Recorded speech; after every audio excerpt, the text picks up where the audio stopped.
आज अगर किसी भारतीय विद्यार्थी को विदेश में पढ़ने के लिए वीज़ा मिल जाता है तो अपने आप को बहुत भाग्यशाली मानता है।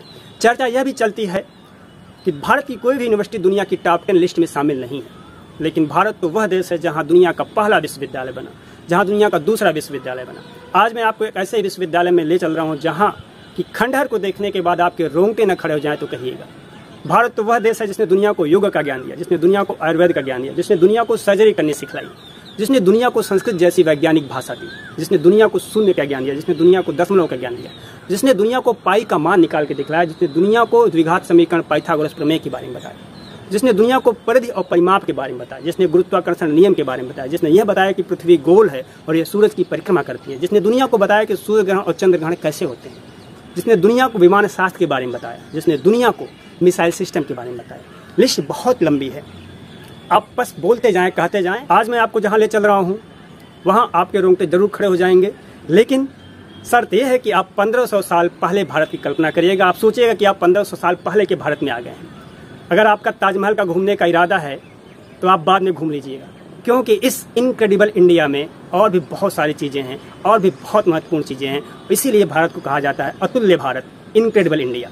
कल्पना मात्र से मन रोमांचित हो उठता है कि जब विश्वविद्यालय अपने प्राचीन स्वरूप में मौजूद रहा होगा तो इसकी भव्यता देखने लायक होगी। इसको जलाया गया, यहाँ की लाइब्रेरी जलाई, यहाँ के बौद्ध भिक्षुओं का कत्ल किया गया। मकसद सिर्फ एक था कि भारत की गौरवशाली संस्कृति को खत्म किया जाए, मिटाया जाए।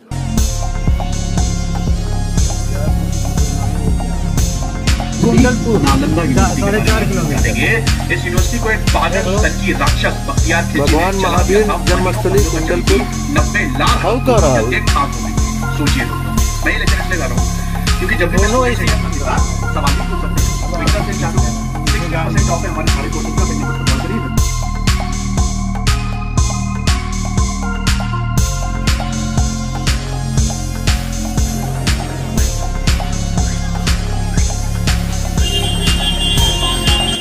और अब हम लोग पहुंच गए हैं पुराने नालंदा विश्वविद्यालय के गेट पर। यहाँ टाइमिंग दिया गया है कि आप प्रातः 9 बजे से लेकर शाम 5:30 बजे तक यहाँ भ्रमण कर सकते हैं। 40 रुपये शुल्क है, विदेशियों के लिए 600 रुपये है, 15 साल से कम के बच्चों के लिए कोई शुल्क नहीं है।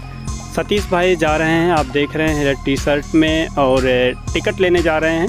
लाइन लगी हुई है।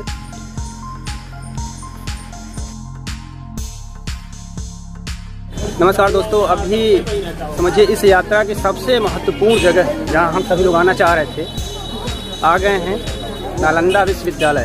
प्राचीन नालंदा विश्वविद्यालय के जो खंडहर हैं यहाँ पर, इसके गौरवशाली इतिहास की बात करेंगे तो आपका सीना गर्व से चौड़ा हो जाएगा। लेकिन अगर आप यह चर्चा करेंगे कि यह नष्ट क्यों किया गया तो शायद आप गुस्से से भर जाएंगे।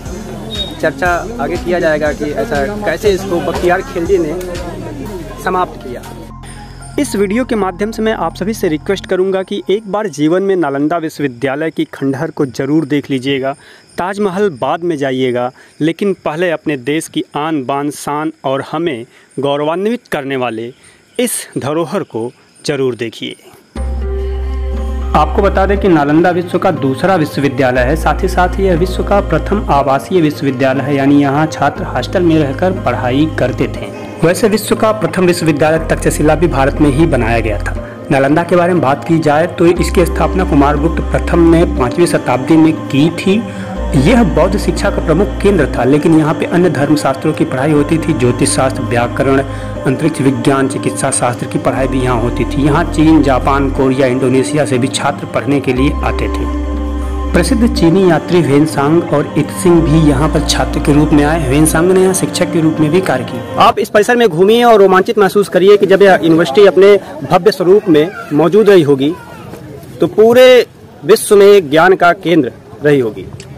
और अपना गुस्सा भी उतारिए उस क्रूर शासक बख्तियार खिलजी पर, जिसने इस विश्वविद्यालय को पूरी तरह से नष्ट किया, बौद्ध भिक्षुओं को कत्लेआम करवाया और पूरी तरह से कह सकते हैं भारत के इस गौरवशाली इतिहास को नष्ट करने का कुछ प्रयत्न किया और अपने प्रयत्न में सफल भी रहा।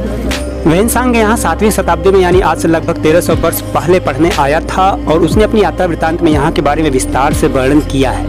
लगभग 10,000 छात्रों को पढ़ाने के लिए 2,000 आचार्य हुआ करते थे। यहाँ की जो प्रवेश परीक्षा होती थी बहुत कठिन होती थी। कई स्तरों की प्रवेश परीक्षा के बाद लोग प्रवेश पाते थे। यहाँ प्रवेश परीक्षा गेट कीपर भी लेते थे और कहा तो जाता है कि पहली बार गेट कीपर द्वारा लिए गए प्रवेश परीक्षा में ह्वेनसांग फेल हो गया। अभी तक नालंदा के अवशेष लगभग 1 वर्ग किलोमीटर के क्षेत्र में मिले हैं। यहाँ बगल में एक संग्रहालय बनाया गया है आर्कियोलॉजिकल सर्वे ऑफ इंडिया के द्वारा। वहाँ उत्खनन के दौरान प्राप्त की गई चीज़ें रखी गई हैं जो बहुत ही दर्शनीय हैं।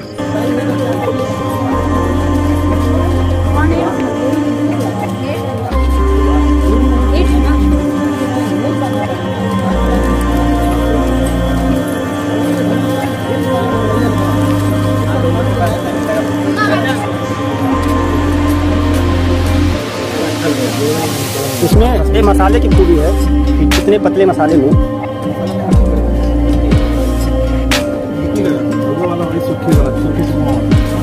कम से कम मिट्टी तो इतनी पुरानी है, 1500 साल पुरानी, ये कहा जा सकता है। ईंट और मिट्टी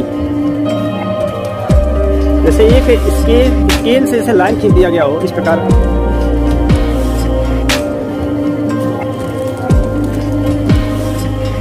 अद्भुत अद्भुत।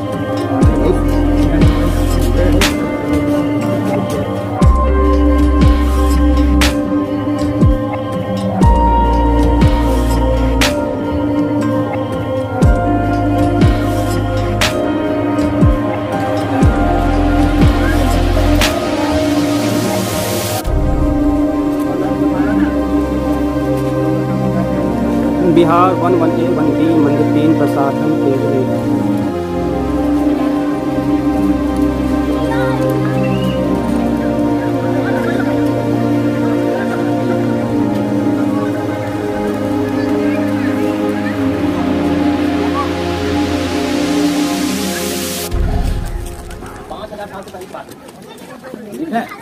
और उधर चलिए। ये पूजा स्थल था। विश्वविद्यालय परिसर में उत्तर से दक्षिण की ओर एक मुख्य मार्ग है। इस मार्ग के एक तरफ बौद्ध विहार या मठ बने हुए हैं। इन काले रंग के बॉर्डर में आप मठ को देख रहे हैं। इसके दूसरी तरफ मंदिर बना हुआ है। मठ एक से अधिक मंजिला के होते थे। इनमें कुएं भी होते थे, कमरे बने हुए थे। कमरे में विद्यार्थी रहते थे जिनके सोने के लिए पत्थर का तख्त बना होता था और कमरे में छोटे छोटे अलमारियां भी थी दीपक और पुस्तकें रखने के लिए।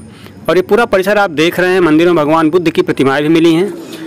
ये मंदिर संख्या 3, इसकी संरचना देखिए और बस ये कल्पना करिए कि अगर इस विश्वविद्यालय के भग्नावशेष, इसके खंडहर इस तरह हैं तो अपने सच्चे स्वरूप में तत्कालीन समय यह विश्वविद्यालय किस प्रकार का रहा होगा। इसको जलाया गया, यहाँ की लाइब्रेरी जलाई, यहाँ के बौद्ध भिक्षुओं का कत्ल किया गया। मकसद सिर्फ एक था कि भारत की गौरवशाली संस्कृति को खत्म किया जाए, मिटाया जाए।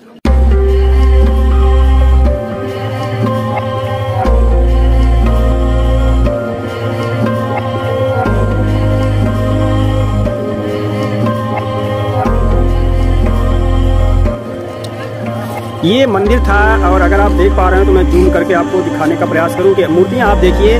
भगवान बुद्ध की शायद पद्मासन में बैठी हुई प्रतिमा है। और किसके रूप भाई? शंकर जी की लग रही है क्या? ये नीचे से ड्रेनेज सिस्टम, नीचे देखिए ड्रेनेज सिस्टम। हाँ देखिए ड्रेनेज सिस्टम भी है।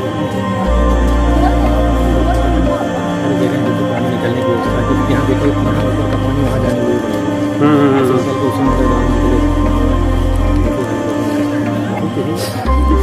सोच के साथ बनाया गया।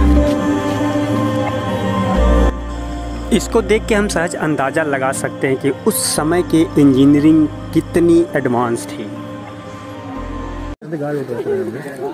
इस देश के लोगों को कुमारगुप्त का ऋणी होना चाहिए कि गर्व करने के लिए एक ऐसी धरोहर का निर्माण कराया।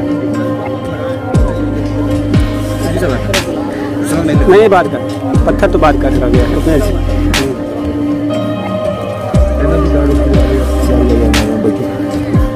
ये व्यवस्था रहा होगा कुर्सी।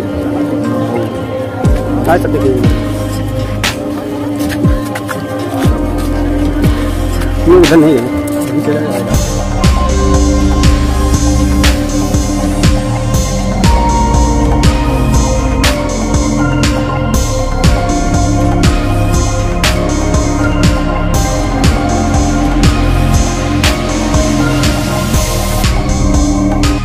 अगर आप इंटरनेट पे सर्च करेंगे नालंदा विश्वविद्यालय, प्राचीन नालंदा विश्वविद्यालय, तो जो मेरे पीछे दिख रहा है अवशेष, उसी का पिक्चर आपको दिखेगा।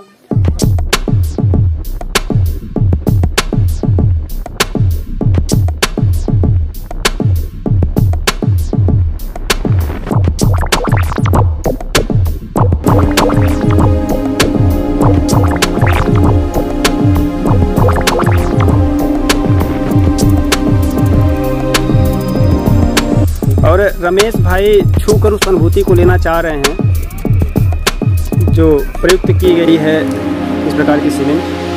ये सब सूखी चूना है, आज का सीमेंट नहीं है। आज के सीमेंट की लाइफ कितनी होती है भाई? आज के सीमेंट की लाइफ कितनी होती है? 50 साल। 50 साल।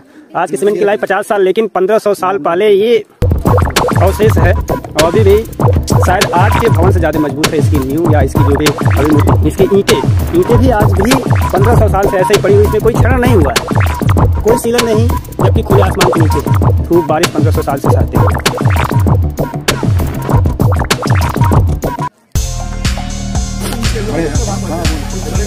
ऐसा सर न्यू तो नहीं हो सकती है, ये न्यू नहीं हो सकती, क्योंकि न्यू में इस तरह बनाने कोई मतलब नहीं होता। और अभी हम समझिए फर्स्ट फ्लोर है और ग्राउंड से इतने ऊपर आ गए हैं, मतलब हमारी पूरी गहराई में है, हमारे सर के बराबर आप ज़मीन देख रहे हैं। और ये फर्श है, ये आपका फर्स्ट फ्लोर है। आप इन ईंटों को देखिए, इसमें कोई बदलाव नहीं हुआ, इसमें कोई क्षरण नहीं हुआ, बिल्कुल इतनी चिकनी ईंटें आज के ईंट के भट्ठों में भी नहीं बनती है। अब आप कल्पना करिए कि उस समय की तकनीकी क्या रही होगी ईंट को बनाने की और इस भवन को बनाने के लिए।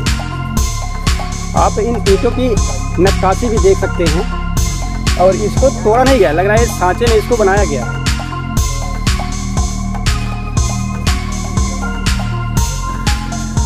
इस प्रकार इसको कमल का स्वरूप दिया गया है।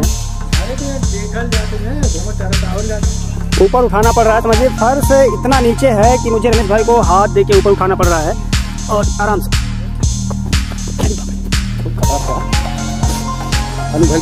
जरूरत नहीं है, अभी नीचे से ऊपर आ गए हैं। और ये किस प्रकार अलग अलग प्रकार के अवशेष हैं। और ये जो मोटे मोटे पिलर्स आप देख रहे हैं, ये भी मंदिर के हिस्से हैं। इसमें दीपक जलाने के लिए भी छोटी छोटी अलमारी दिख रही है। आइए थोड़ा नीचे चला जाए।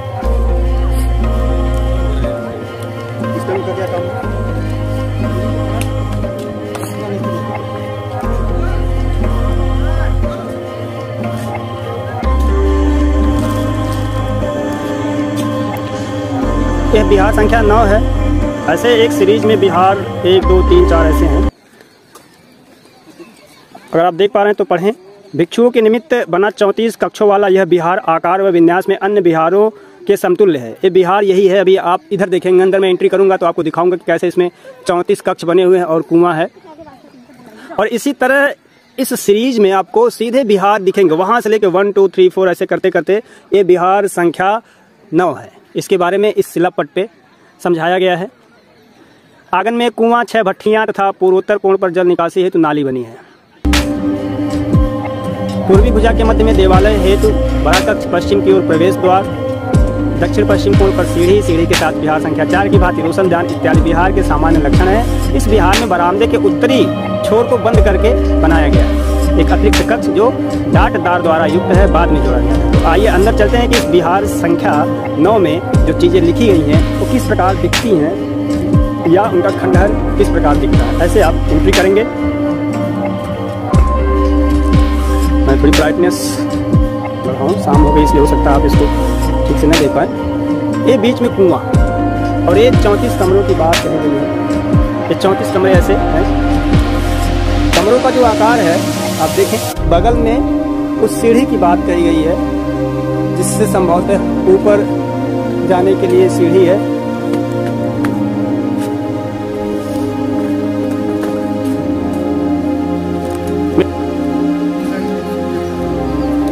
कमरा एक छोटा सा जो है हमको लग रहा है दीपक रखने के लिए, जो कुछ रखने के लिए ये अलमारी है और हर सामने यही अलमारी है और बहुत छोटा सा इस कमरे हैं।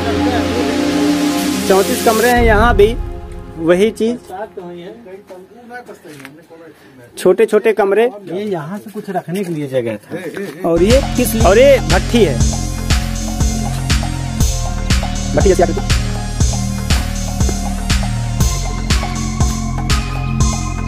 तो एक बार आप देखिए, वहां से एंट्री किए हैं, एंट्री पॉइंट वो है, और एंट्री पॉइंट के बाद अगर आप गिनते जाएं ऐसे एक एक करके तो ये 34 कमरे आपको दिखाई देंगे यहाँ ऐसे।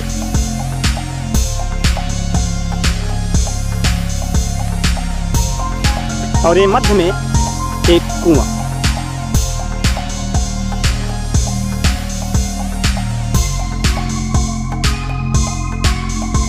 ये ड्रेनेज सिस्टम है, अगर आप देख पा रहे हैं।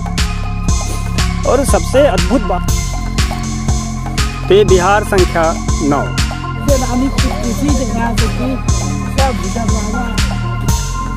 अगले बिहार की ओर, और ये बिहार संख्या 10 होगी।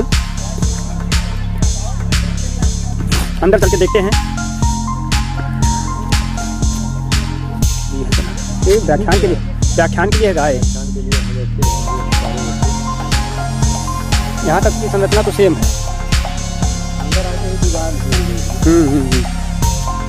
अच्छा, जो पहला कमरा है उसमें इस प्रकार की संरचना है ना, बाकी में नहीं, बाकी में सब नहीं। और अभी बिहार संख्या 10 से हम लोग बाहर निकल रहे हैं और इसके सामने जो दिख रहा है आपको, ये मंदिर है। अब शाम हो गई, हो सकता है आपको ढंग का ना दिखे। एक बिहार और है।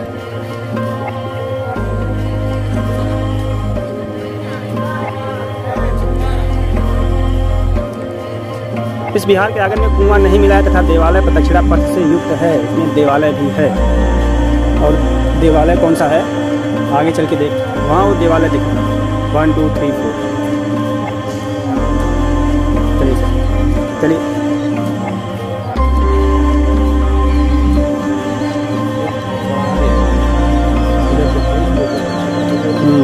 अच्छा, कार्नर पे सीढ़ी हर जगह बनी है। हालांकि इसकी दुर्दशा देखी नहीं जा रही, दुख हो रहा है। अभी मैं प्राचीन नालंदा विश्वविद्यालय के भग्नावशेष में बिहार संख्या 11 से हूं, और यहाँ पे आप देख रहे हैं इस प्रकार की घास जमी हुई है। वास्तव में मन को बहुत दुख हो रहा है ऐसी स्थिति देखकर। एक बार तो बख्तियार खिलजी ने इसको नष्ट कर ही दिया है, लेकिन अब कम से कम सरकार की जिम्मेदारी बनती है कि जितना अभी हमारे लिए बचा है उसको आने वाली पीढ़ी के लिए बचा कर रखें। और इस प्रकार के जो घास फूस हैं, आपको दिखाऊं अगर तो देखिए, अभी जो घास फूस है, या वहाँ सीढ़ी है और कितना घास का अंबार लगा हुआ है।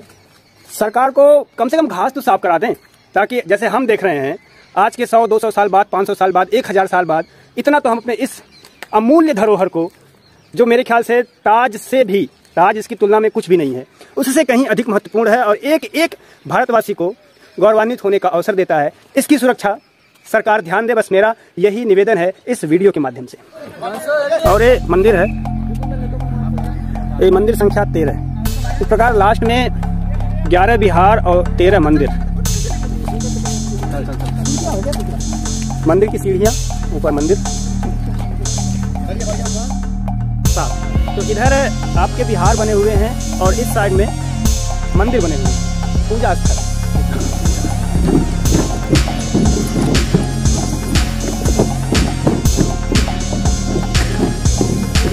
इसमें बता रहा है कि पहले भी एक बिहार था और उस बिहार पे जब दोबारा और निर्माण कराया गया, बिहार के ऊपर बिहार, इसमें 32 कमरे हैं।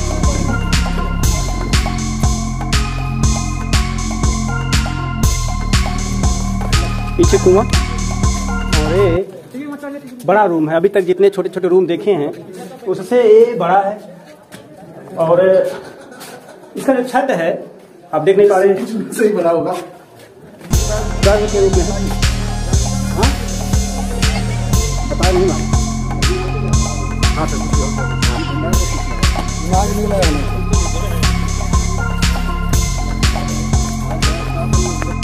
समय समापन की ओर है, सबको बाहर निकलने के लिए कहा जा रहा है। और आप लोग लगभग पूरा देख लिए होंगे। कभी पूरा समय लेके आइए, जब भी यहाँ ये कम से कम 2-4 घंटे लेकर आइए, ताकि एक एक चीज़ को आप अच्छे ढंग से देख सकें और उसका अनुभव कर सकें। नालंदा घूमते घूमते शाम हो गई थी, करीब 2 घंटे हम लोग बिताएं और यहाँ मार्केट में आप भगवान बुद्ध की कई प्रकार की प्रतिमाएं देख सकते हैं। साथ ही साथ अशोक स्तंभ भी मुख्य रूप से आपको यहाँ दिखेगा।